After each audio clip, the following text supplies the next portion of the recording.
महल्लू की मुलाजमा की बेटी चमकती हुई जादुई फूलों को पानी दे रही थी। उसकी मासूमियत और खूबसूरती ने शहजादा ज़ायान का दिल जीत लिया। वो दोनों राज में बाग के रोशन दरख्त के नीचे मुलाकातें करते, ख्वाबों और जादुई कहानियों का तबादला करते, और रफ्ता रफ्ता उनकी दोस्ती मोहब्बत में बदल गई। इस दौरान हसद में लुप्टी मलका फराह ने जादूगर के जरिए अमीना को जादुई जंगल में फांसने का मंसूबा बनाया ताकि उसे शहजादा ज़ायान से जदा किया जा सके।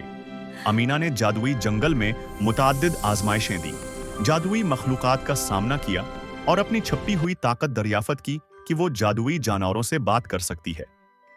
शहजादा ज़ायान ने मोहब्बत के जज्बे के साथ अमीना को जंगल में तलाश किया और खतरनाक जादुई रुकावटों का सामना किया। आखिरकार अमीना और ज़ायान जादुई जंगल के दिल में मिले और अमीना की पाकीज़गी और ज़ायान की मोहब्बत से जादुई मंत्र टूट गया। वो दोनों महल वापस पहुंचे जहां मलका फराह की हकीकत सबके सामने आ गई और उसे महल से निकाल दिया गया। बादशाह ने उनकी शादी के लिए बरकत दी। शहजादी अमीना ने बतूर शहजादी अपनी नई जिंदगी शुरू की और शहजादा ज़ायान के साथ सल्तनत खुशियों, मोहब्बत और जादू से भर गई, जहां महल के बाग चमकती हुई रोशनी, जादुई आग के फूल और तमाम आवाम की खुशियां जश्न मनाते हुए उनकी खुशियों में शरीक हुए।